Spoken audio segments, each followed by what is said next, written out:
Hello, I'm Aryiana Moore, a PhD student at Georgia Tech working with Ted Russell and Jen Kaiser. Today I'll be presenting Free Pollution with Your Delivery, Mapping Warehouse-Associated Air Pollution via TROPOMI NO2 Retrievals. This work was done as part of the ongoing collaboration between the Urban NOx and Satellite Data for Environmental Justice HAQAST Tiger teams. The overall project is a joint project between George Washington University, Georgia Tech, and Emory University, with PIs Susan Annenberg, Ted Russell, and Yang Liu, respectively. So, there has been a highly reported increase in e-commerce over the last 5 to 10 years, which was only further accelerated due to COVID-19. This increase in e-commerce has also increased the demand for warehouse space and distribution centers to upkeep the flow of products.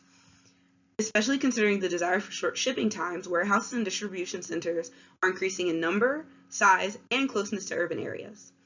With increased warehouse activity comes concerns about traffic-related air pollution from large diesel trucks and environmental justice concerns regarding the siting of warehouses.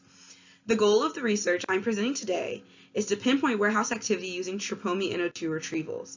More specifically, I'm trying to identify potential hotspots of traffic-related air pollution due to warehouse activity.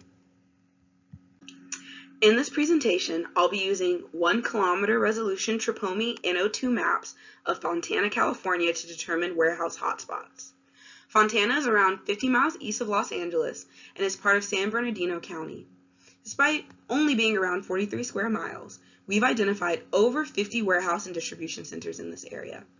The shaded pink area has an especially high density of warehouses and distribution centers, so we'd expect to see a hotspot near this area using satellite data.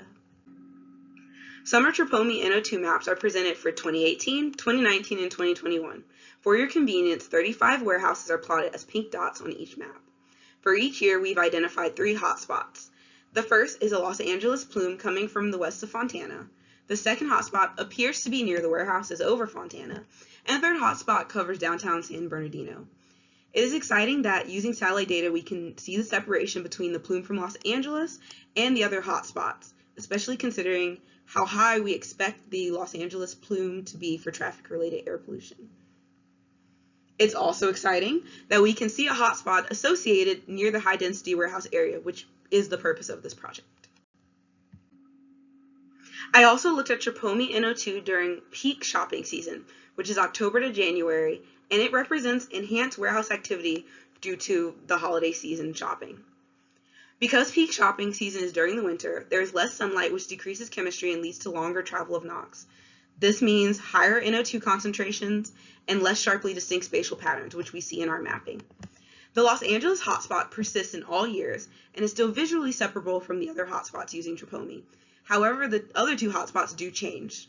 The San Bernardino hotspot is missing completely in 2018, potentially too close to separate from the overall hotspot area in 2019, and is only distinct in 2021, though it's more southward, so it actually could be differently sourced than the hotspot that we see in the summer.